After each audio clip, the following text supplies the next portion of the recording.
Garani ulfinni bara baraan si babaaya. Amen. Aboonummaatti nu kennite nu keessaa iyya. Amen. Hafuurati nu laatte nu keessaa gadoodha. Amen. Tummaa kee jabina seekoo dubbadhaa jettee keessa keenya. Hafuura si jajju, hafuura si waaqessu, hafuura si ulfeessu nu laatte. Kanaaf dura kee dhaabbanneedha ganama kana garani si babaaya. Amen. Abbabbaa koo egaaniif biyya lafa hundumaa keessaa ani qabeenya dhuunfaa koo godhadhee sin bitadheera nuun jetteetta. Amen. Maqaan koo sirra jira nuun jetteetta. Amen. Yaadni koo sirra jira nuun jetteetta. Amen. Jaarsi koo sirra jira nuun jetteetta. Amen. Kanaaf si waaqessuuf baana ganama kana maqaa Yesuusin ulfinni kee nu wajjin haa ba'u. Amen. Jaarsi kee nu wajjin haa ba'u. Amen. Keessaan kee nu wajjin haa ba'u. Amen. Duumessa ayyaana kee nu wajjin haa ba'u. Amen. Yaa Waaqayyo gooftaa maccaa sirna ganama kana ta'u dabarsinee sitti laanna. Amen. Duumessa ulfina Waaqayyo gaafa sana Musee wajjin baate nu wajjin baay'e. Amen.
Waaqayyo Abbaan kan Ilmaa kan Hafuura Qulqulluu Waaqayyo Abbaan keenya tokko. Ameen. Adas manas kan jirtanii qulqulloonni Gooftaa Yesuus Kiristoosii kan jaallatamtan amantoonni hundumti keessan akkam jirtu fayyaa keessanii?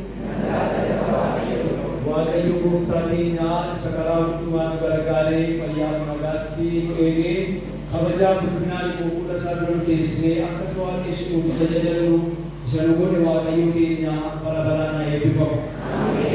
Waaqayyo kana galateeffannu.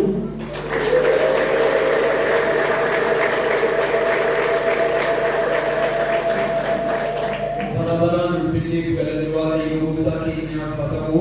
Guyyaa har'aa kan nuti ittiin walii wajjin eegalluuf faarfannaa 63 fuula 75 irraa isa jirudha. Akka qooqa isaatti walii wajjin faarfachuudhaan waaqeffannaa keenya guyyaa har'aa walii wajjin eegalna. faarfannaa dhibbaaf 63 fuula 75 irra isa jiru warri faarfannaa galataa kun isin akka hin jirre sooftiweerii isaanii sababii ta'ee fi isarraa yoo wajjin faarfanna. Yaa garaa koodaa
jaalatin hin beekna yaadaan dubbiidhaan hojiidhaanis si yakkineerra isa qulqulluu abboommii keerras daddarbineerra kanaaf akka qajeelummaa keetii fi akka baay'ina cubbuu keenyaa ilaalte yoo nutti faradde badiisni bara baraa akka nuuf ta'u hin beekna amma garuu waaqarra kan jiraattu yaa abbaa jaalalaan guutuu cubbamoota gara keetti deebi'anii hundumaa gara araara kee fi gara hojii fayyisaa keenyaa Yesuus Kiristoositti amantii dhuga qabeessaan kan sitti baqatan cubbuu isaanii kan himatanii arjummaa keetiif ayyaana keetiin isaan oolchuudhaaf abdii kenniteetta.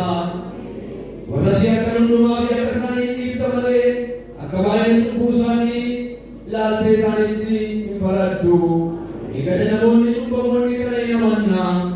kanaaf akka nu maartuu fi cubbuu keenya hundumaas akka nuuf dhiiftuu fi abdii ati nuuf kennite amananne maqaa ilma kee gooftaa keenya Yesuus Kiristoosiin si kadhanna.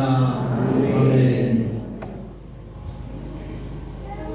faarfannaa 66 irratti jiru kadhannaa faarfannaa kadhannaa qalbii jijjiirannaa walii wajjin hin faarfannaa.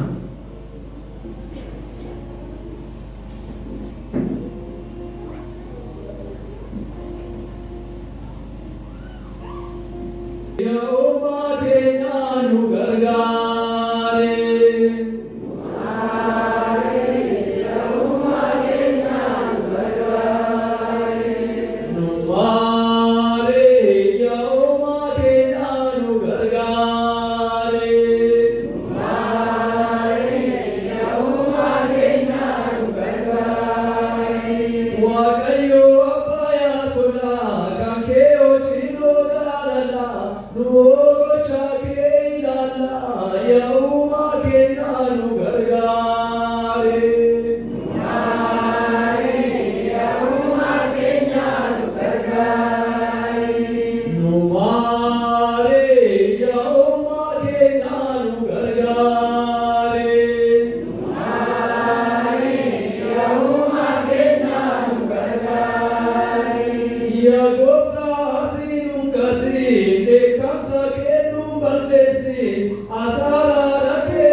Afura qulqulluudhaafis jalqaba akka ture amma darbee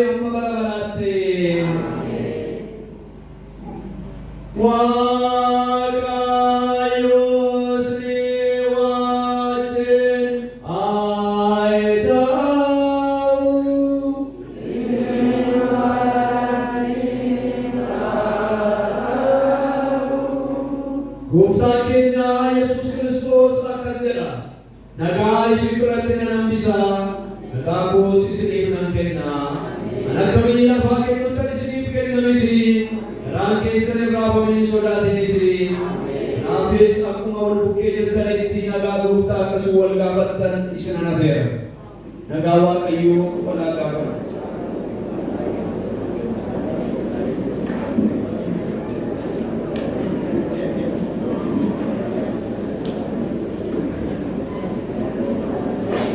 Waaqayyo isin eebbisu eebbifamaa. Waaqayyo isin eebbisu eebbifamaa.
Waaqayyo gooftaa keenyaaf galataa dhiyeessaa. Waaqayyo mulu gidduutti argamu hafuurri Waaqayyo gidduu akka deddeebi'u Waaqayyo akka nu tajaajilamuu barbaada. Maal akka siif godhu feetaa jedhe gooftaa Yesuus. Maal akka Yesuus nuuf godhu feena ganama kana. Maal Waaqayyo inni fuula isaa duratti dhiyaanne isa waaqessuu kabajaa ulfina isaaf kennuu duratti dhiyaanne kun maal akka inni nuuf godhu maal akka inni nuuf raawwatu barbaannaadha. Amma fedhii keenya itti mannaa akka isaaf malutti fedhan inni nurraa barbaadu goonetti dhiyaanneerra waan ta'eef yaada garaa keenyaa geeddarataa qalbii keenya jijjiirrataa dogoggora keenya himannee isatti himannee araara inni nuu godheera. Amma egaa isa wajjin walitti araaramneerra erga isa wajjin walitti araaramnee walitti dhufeenyi keenya jabaate erga faara tolaadhaan gara keenya ilaale erga cubbuu keenya dhiifama nu godhee nutti araarame amma Waaqayyo maal akka inni nu godhu barbaada. Hir'uun keenya maali? Mudaan keenya maali? Qaawwi keenya maalidha? Yesuus Kiristoos kanarraa maal barbaadna? Maal akka si godhu feetae waan akka inni nu godhu feetu amma itti himannuudha. Yeroon kun yeroo nuyi isatti himannuudha. Galanni Waaqayyoof haa ta'u. Waaqayyo keenya gara jabeessa miti. Waaqayyo keenya michuu keenya. Ani garboota isin hin jedhu jedhe Yesuus. Garbichi waan gooftaan isaa godhu hin beeku. Garuu isin garboota miti michoota koodha malee. Ameen. Isin michoota koodha malee garboota miti. Sababni isaa iyyuu garbichi waan gooftaan isaa godhu waan hin beekneef isin garuu waan gooftaan keessan godhu beektu. Hallelujah. Waan gooftaan keenya nu godhu beekna. Kanaaf garaa keenya banannee garaa guutuudhaan ijoolleen abbaa fi haadha gaafa waa gaafattu hin qabuun beeku. Qaba waan hundumaa abbaan. Atis waan hundumaa qabdu. Waan hundumtuu wanti gaafattu isheen waan isheen gaafattu hundumtuu haadhaaf abbaan qaba. Nan argadha jettee amantii guutuu qabde malee Injiruun beektu ijoolleen nun immoo ijoollee isaati. Abbaan keenya akka keenya iyyuu miti fakkeenyaa waan dubbanne malee waan hundumtu harka isaa keessa jira. Galanni Waaqayyoof haa ta'u. Galataaf galata waammata hundumaanii fedha keessa Waaqayyootti mul'ifadhaa malee waan kadhattan hundumaa akka argattan amanaa jedha dubbii Waaqayyoo. Hadiyaannu malee akka barbaachisummaa isaatti gooftaa gaafadhu malee harka Waaqayyoo keessa waan hundumaatu jira. Waaqayyo gooftaa maqaan kee bara baraan eebbifamu. Waaqayyo shaadaan waan hundumaa irratti aboof aangoo qabdu.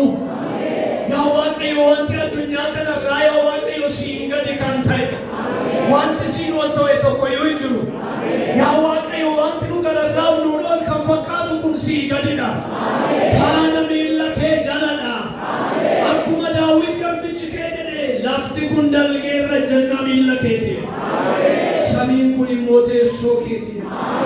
Iddoo ejjennaa miilla kee kanarra jiranu immoo lafa faanni kee irra dhaabate kanarra jiranu immoo wanti ati miilla keetiin irra jettee jirtu hundumtuu nu wal fakkaata malee sii gadidha.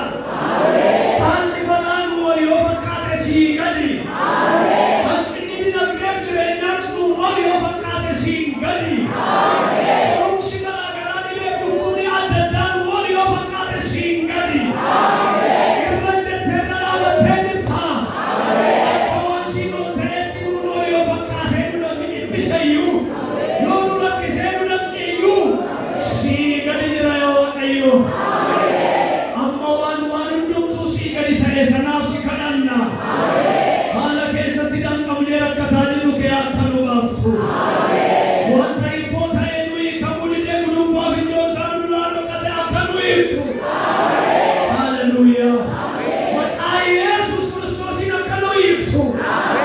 Wanti obboleessa koo obboleettii koo haadha koo abbaa koo duraan ijoo guluunfaa isaa dhokate sii mul'ataadha.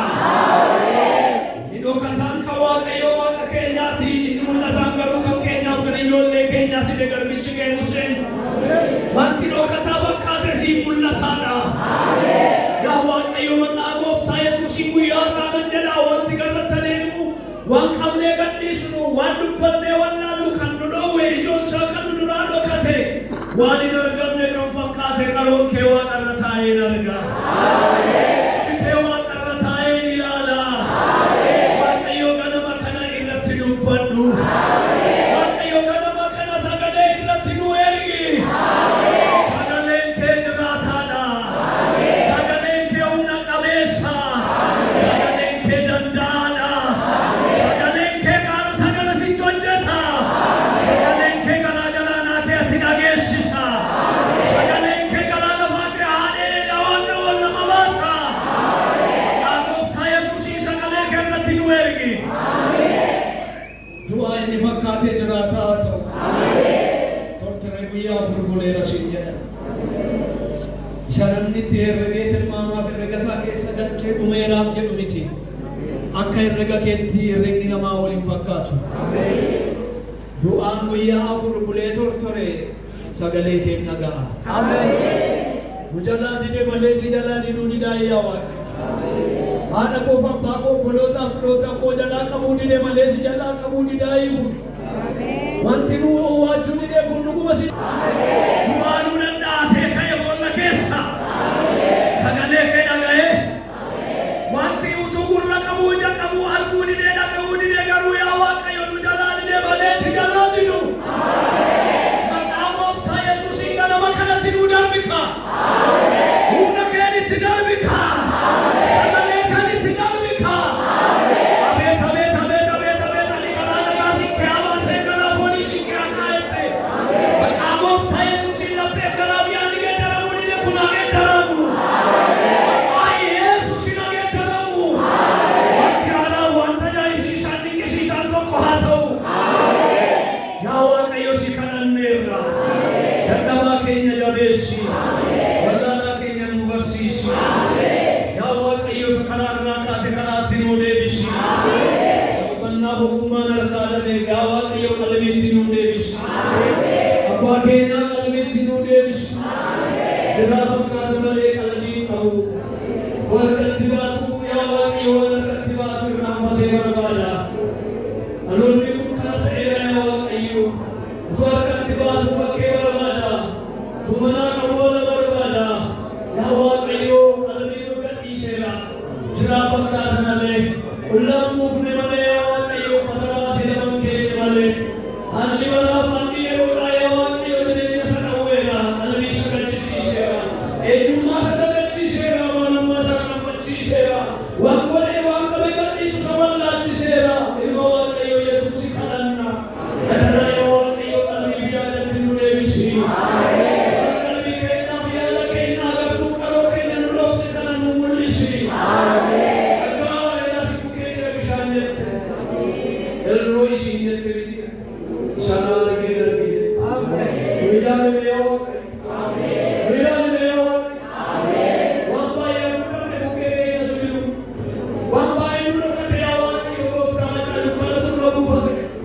Yesus nama Nazaret itu asal darba kaya.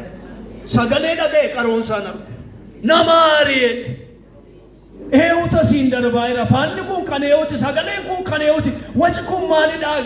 Jade gavannan Bartolomeus ini. Yesus tu asal darba. Karat darbi turra jirra ya Waaqayyo. Jo nu itenye si gajiru nu kasi. Sena Kenya nu jijjiri. Nama galataaf nama faarfannaa nu taasisi. Barri keenya boo'ichaaf gaddaaf wawwaannaadhaan hin xumurameen. Yaa Waaqayyo nu gidduutti argami. Egaa asirraa tajaajilamuudhaaf hiikamuudhaaf haala galfannee boqonnee galuudhaaf fuula kee dura dhufnee ba'aaf dadhabbii keenya sitti manneerra. Isa nu yaadannee qalbeeffannee sitti machuu daganne immoo ati bira nuu gahi. Yaa Waaqayyo gooftaa machaa waanuma garaa keenyaaf yaada keenyaa sitti machuu jennee amma yaadannuu qalbeeffannu si kadhanne malee waan nutti hir'ate waan nu mudate waan nu barbaachisu hanqina jireenya keenyaa beekta akkasittuu nuu goota. Isa si kadhanne nu dhageesse isa miidhaganne immoo raafaa gootee nu eebbisuun jaalala kee haa ta'u. Hundumaa guutii waan raawwatuuf maqaan kee ulfa. Ammanumaatti nu wajjin ta'e. Ilma Yesuus Kiristoosiif jettee ameen. Akkuma dhaabannee jirutti ergaa guyyaa har'aatiif nuuf kenname soomii guddaa booddee sabbata guddaa shanaffaa ayyaana araara keenyaa jedhu jalatti ergaawwan nu kenname utuu nu dhibbifamu walii wajjin dhageenya. Inni jalqabaa raajii Isaayaas boqonnaa 5 lakkoofsa 1-7 inni lammaffaan Ibroota boqonnaa 9 lakkoofsa 1-22 isa jiru utuu